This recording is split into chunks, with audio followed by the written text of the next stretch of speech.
Hey folks, welcome back to Failure at Retirement.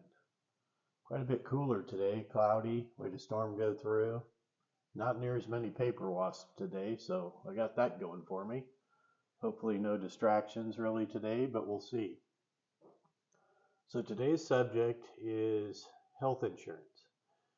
How we, Mrs. Failure and I'm 58, soon to be 59, been retired for a while. How do we get our health care?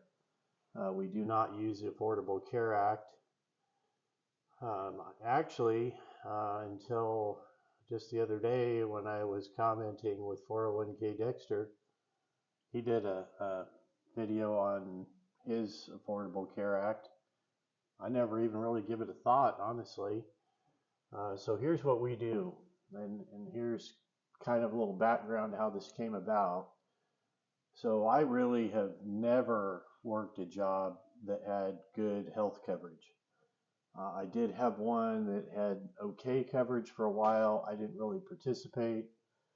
And then pretty much since then, I've been self-employed, and so no health insurance unless I'm paying for it.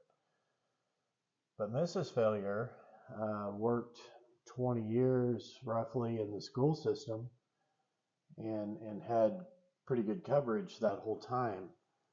Really excellent coverage that whole time. So she actually switched school jobs at one point, but was able to hang on to the same health care. We've had a Kaiser plan for 15 years or more, 20 years, I guess, a little over 20 years. And so this video is not about the pluses and minuses of Kaiser. I don't even want to get started on that. This video is strictly about how we get that. So she just retired about 20 months ago, roughly. And so up until then, the benefit plan she was on, half of it was taken out of her paycheck and the school system picked up the other half. So then she decided to retire, so she did. And we looked into it about just going on our own with Kaiser in order to get a similar plan to what we had. I don't remember the number now. It was a shockingly large number for us to pay it on our own and keep the same doctor. Mrs. Failure wanted to keep the same doctor, right? So that was kind of distasteful, I'll say, for us to pay the full boat totally on our own. And now Kaiser's changed, and I don't think they're far enough away from us. I'm not sure we can buy it on our own in the area we live. So she retires from her last school job, but she decided to run for the school board before she retired. And one of the reasons why she retired when she did a couple months ahead of time was so there was no conflict there or anything like that, going from an employee to a school board member.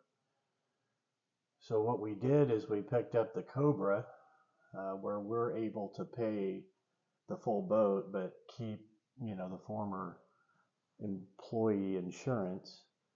So we did that for, I think, 3 months. And that was roughly $2,200 a month, as I recall. Again, a bit on the distasteful side. But then she did get elected to the school board, and they put her right back on the same employee coverage. So all the members of the school board she's on get the same health care coverage benefits as the employees do. So we're back to where we pay half and the school board pays half. And so now we're right at $1,100. I'm just rounding just a little bit. We're right at $1,100 a month is what we pay for our health care insurance. And it's a pretty good plan. It's like, I think, a $20 deductible for a doctor's visit maybe, and like $5 for a prescription, and that's kind of basically unlimited. I don't know the details. I don't really partake much in that system. You can watch my video on my medical care if you want to. but it's a pretty common thing actually in our area. And I don't know if it's like this across the country, but the school board she's on is not unique that they pay the health insurance.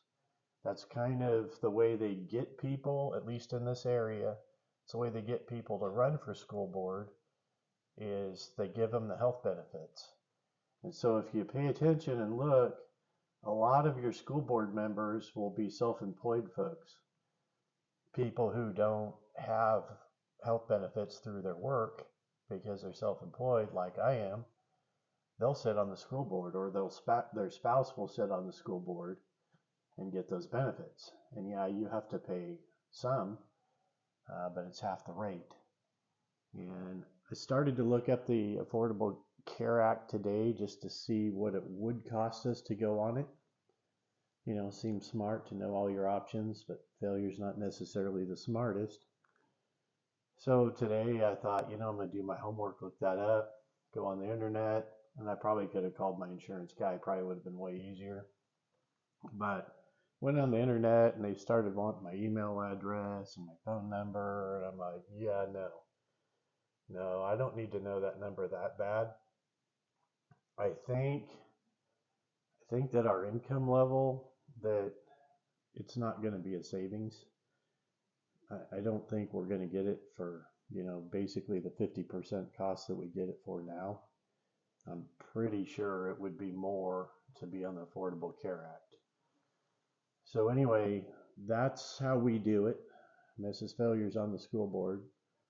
And honestly, she worked in that system for years, so she knows it.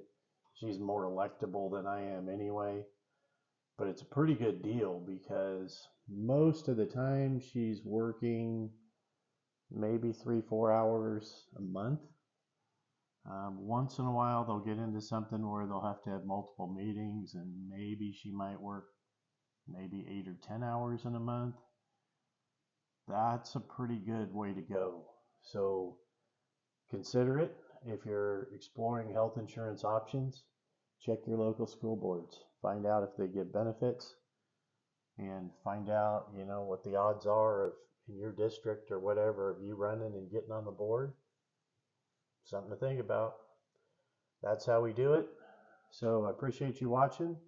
We'll see you next time on Failure at Retirement. Have a good day.